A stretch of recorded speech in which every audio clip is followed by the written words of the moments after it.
Hello, everyone, and thank you for coming to our first of our Pride Without Borders, a Global Mosaic discussions with Report Out today. So this session will be on Asia and Oceania. My name is David, and I'm an events officer at Report Out and will be hosting today's event.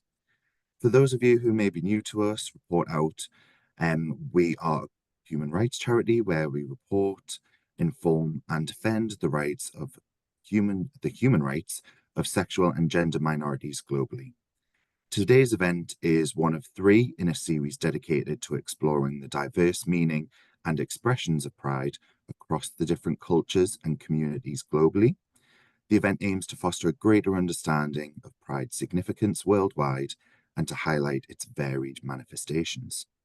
So while hearing about our panelists' different experiences, we delve into personal and contextual interpretations of pride around the world. We are honoured to be joined by our panelists today and to have them share their unique perspective with us. So I will ask them to introduce themselves. Thank you very much. I'm Katie Spenceley. My pronouns are she, her, and I am a Brit living in Sydney in Australia. And most recently, I was the publicist at Sydney WorldPride, which is an amazing festival of LGBTQIA plus representation here in Sydney. So thank you very much for having me. Thanks very much, Katie. We were due to have someone else with us, but unfortunately, they haven't been able to make it. So, going to be having a bit more of a one-on-one discussion with Katie here. So, just to start with, Katie, what is pride to you?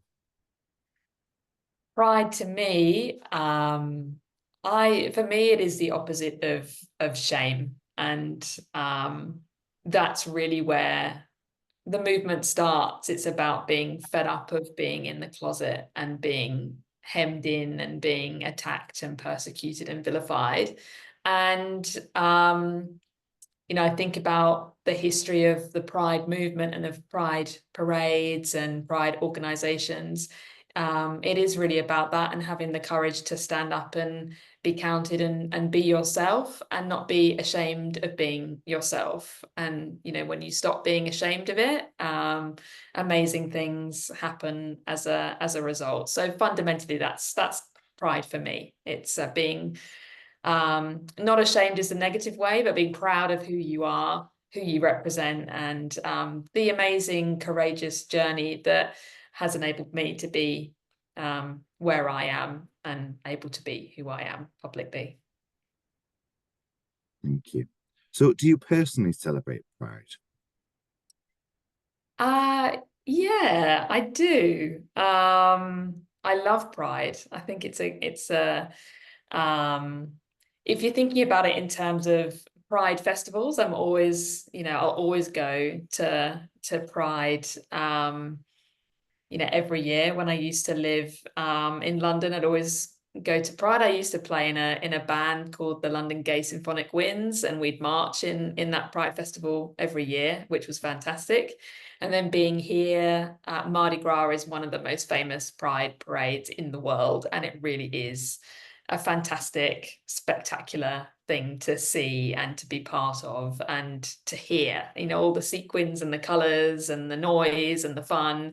And Sydney is really a city that is very strongly connected to Mardi Gras. It's a real part of the fabric of the identity of the city in a way that I haven't experienced before living anywhere else. I think queerness is really embedded in Sydney, certainly in the inner west where I live. So I love to celebrate it. I love to go to things, see things, meet people. And it might sound a bit corny, I guess, but you do try and live those values throughout the year and, be open about who you are and always being on Pride committees or LGBT groups or in whatever way you want to do it. But being open and proud of who I am is really important to me. It's kind of a fundamental part of my identity and my existence. Yeah. So, just delving a bit more into your sort of region. Mm. How do you think Pride events differ in terms of the scale, participation, and the challenges? Yeah, I mean, it's funny being being the Brit talking here about Australia. It's obviously now my home, but there is yeah, I can speak for myself and my experiences, but I think that's the great thing about Australia is that there are so many um different people and cultures and identities within Australia. Australia is a continent as much as a country. It's such a vast place. And so there are lots of different subcultures and identities that you get to see here that you don't really see anywhere else in the world. I mean, Sydney has Mardi Gras, which is so famous. And there's another big Pride festival in Melbourne called Midsummer, and there's ones in Adelaide and Brisbane, all the major cities, Perth.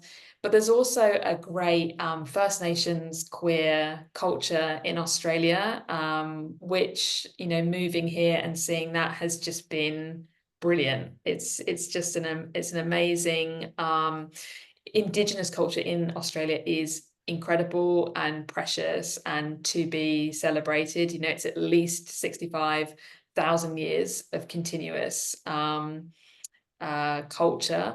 in the continent that we now call Australia. Australia is, as a modern concept, is a couple of hundred years old when the British arrived, but it's got a history that's at least 65,000 years long, possibly many thousand more years than that. So it is also one of the, if not the oldest queer culture on the planet. And there's an incredible guy I work with at Sydney WorldPride called Ben Gratz. And he is from Darwin. He's an Indigenous man, and he actually runs a lot of great First Nations drag events. So he does a competition called Miss First Nation, and he also runs a festival called Fab Alice, which is in Alice Springs, the middle of the desert, which you might recognize from Priscilla, Queen of the Desert. And it's a drag competition out there. There's just there's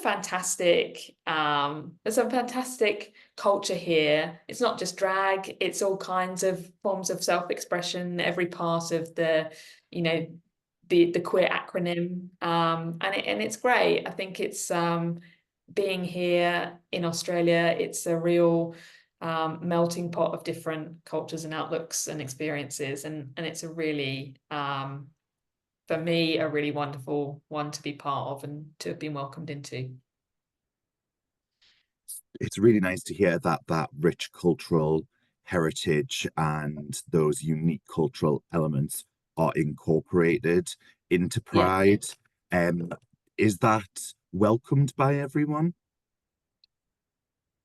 I mean, I kind of feel like I can speak to what I have experienced myself, but it's obviously going to be the Pride movement here and the anti-racist movement here, like kind of any history, is troubled and complex. And I probably won't do justice to speaking about those things. But Mardi Gras itself in Sydney started in the 70s, and it started after a kind of protest sort of organically started up in the street. People were marching down Oxford Street, which is the main gay strip in the city, and they were attacked by the police, and numerous people were arrested, beaten up in Darlinghurst police station. The beatings and the cries could be heard outside of the police station. So it does have, although today it's a really joyous day, it has a really powerful and brutal history. And the same thing is true of unfortunately, it's true for First Nations brothers and sisters that that discrimination was brutal doesn't even cover it, what's happened to Indigenous people and Indigenous cultures in Australia. And the violence continues to this day. So it's definitely not, it's a patchwork. And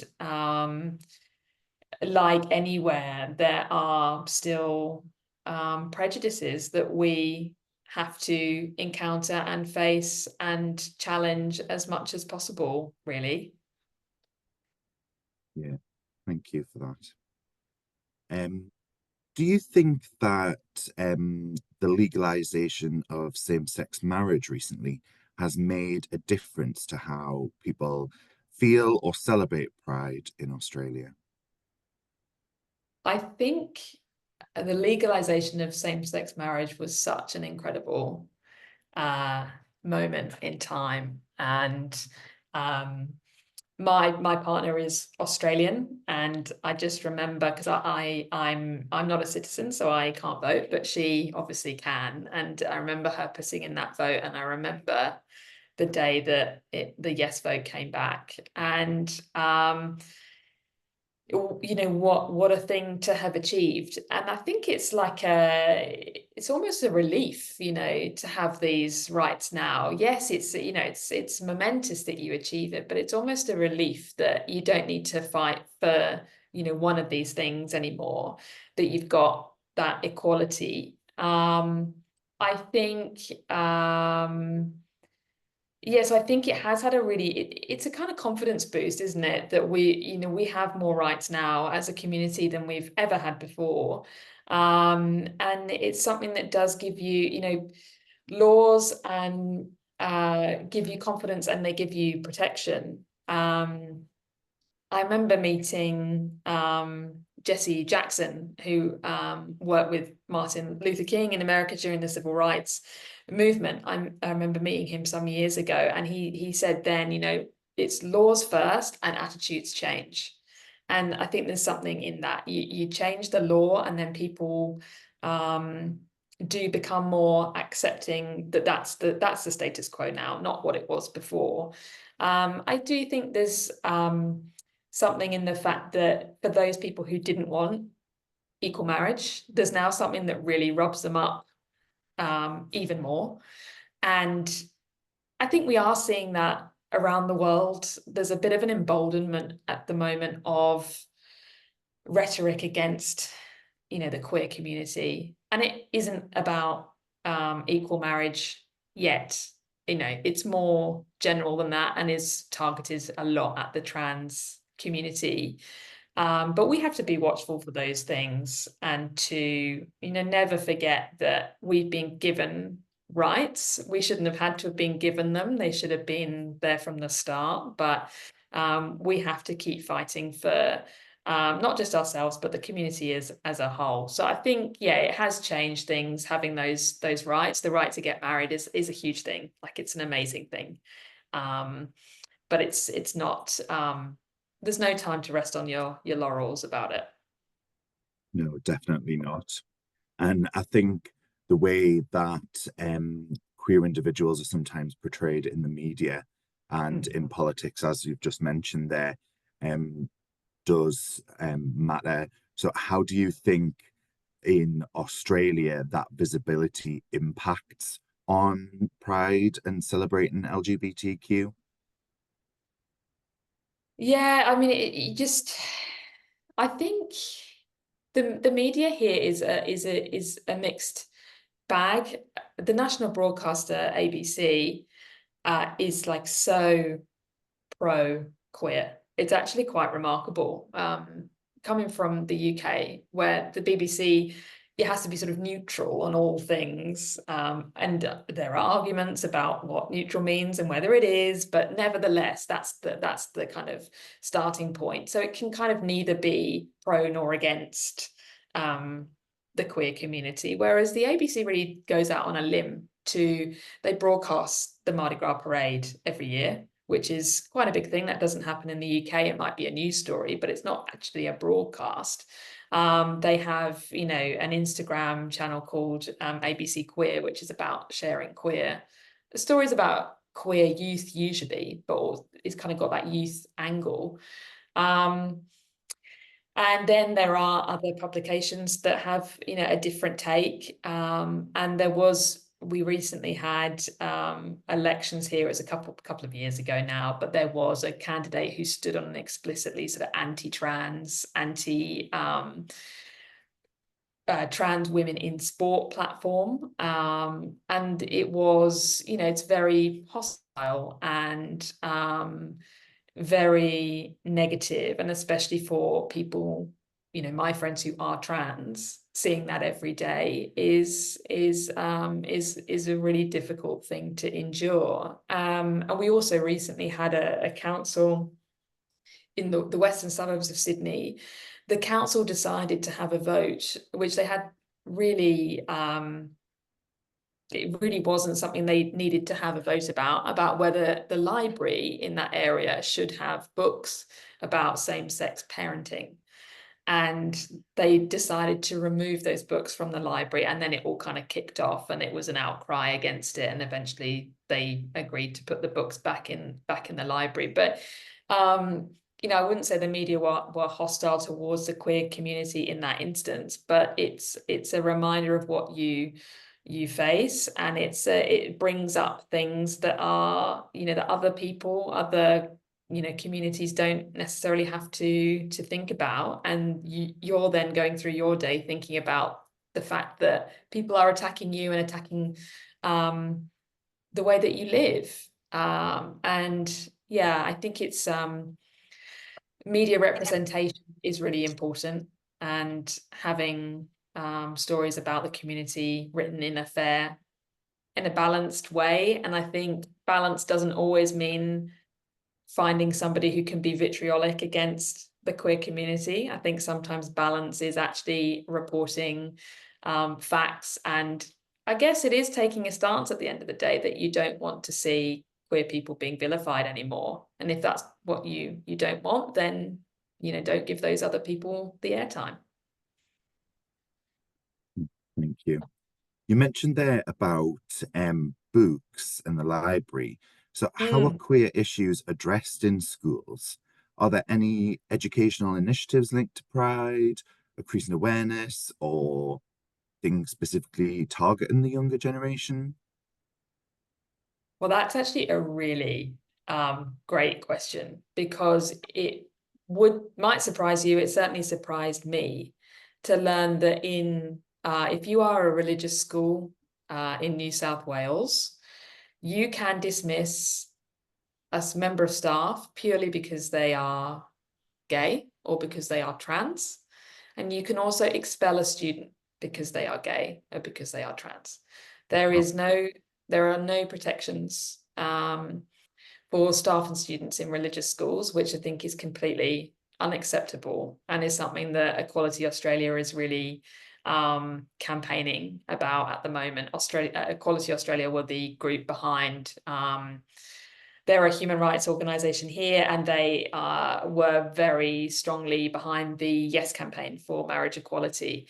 So it's something that they are campaigning on at the moment, and hopefully there will be change. But it is a very entrenched view that that's completely fine, and I find it absolutely shocking that simply being gay, bi, however you identify, trans, and being a member of staff, that is enough to get you sacked, and people do get sacked.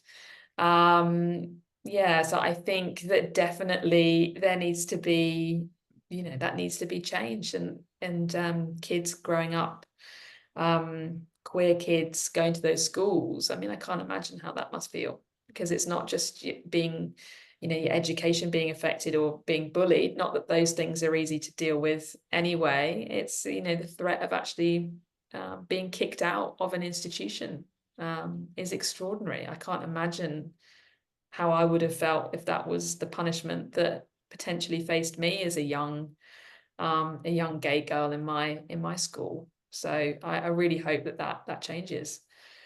Yeah, that's one of those things that stays with you Yeah, for many, many years, sort of processing that. So yeah, yeah, it's yeah. The interesting to see humiliation. how on the surface, you've got all the celebrations, the Yes campaign and stuff, but there is still these issues sort of when you delve deeper into sort of Australia.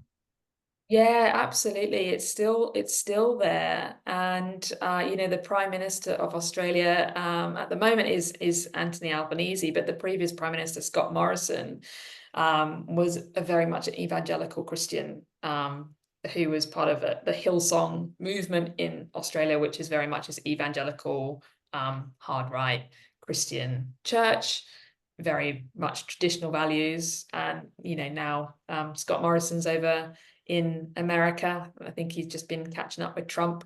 So these people are very much part of the fabric of Australian public life, and they're kind of not to be underestimated, really, the potential that they have to undermine our rights. Yeah.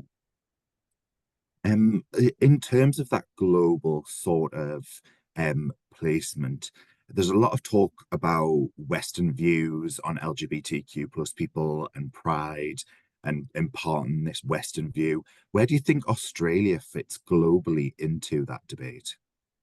Yeah, Australia is in such an interesting position. I, I find this notion that the West invented homosexuality and invented being trans completely ridiculous. And it's actually underneath that is a whole series of assumptions about the kind of the primacy of Western thought, really, as though of course it would be the West that spread these ideas. No one would have thought of them before. And Australia is a country that has only been in existence as Australia for 200 odd years. Is it 1788, I think, was the arrival of the first fleet. So we're talking relatively recent history, and before that is 65,000 plus years of indigenous culture. And there is a really, really rich history of queerness in those cultures, and it varies between different like tribes and language groups. Different parts of the continent have different attitudes towards homosexuality and trans identities and different gender identities, but not just in Australia, in New Zealand and throughout the Pacific. There's quite rich histories of trans people.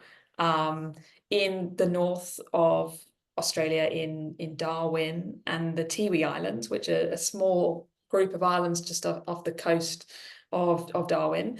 There's a big what we call sister girl and brother boy community. So they're kind of trans communities up there. There's a really wonderful woman called Crystal Love, who I had the pleasure of working a bit with at Sydney WorldPride, and she's a trans woman, and she's just fantastic. And no one needed to tell that culture to be that way. They were already that way themselves.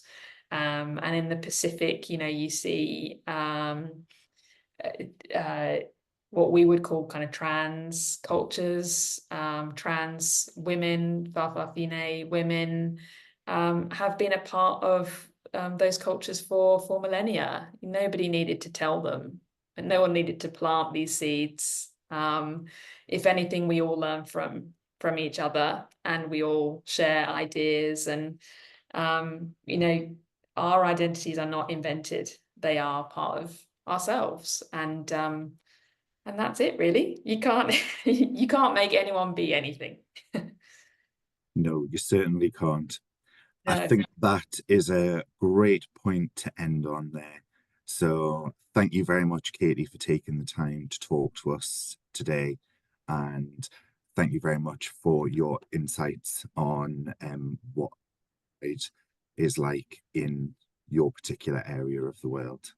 So thank you very much, everybody, for tuning in. And please look for our subsequent events on the Global Mosaic. Thank you. Thank you.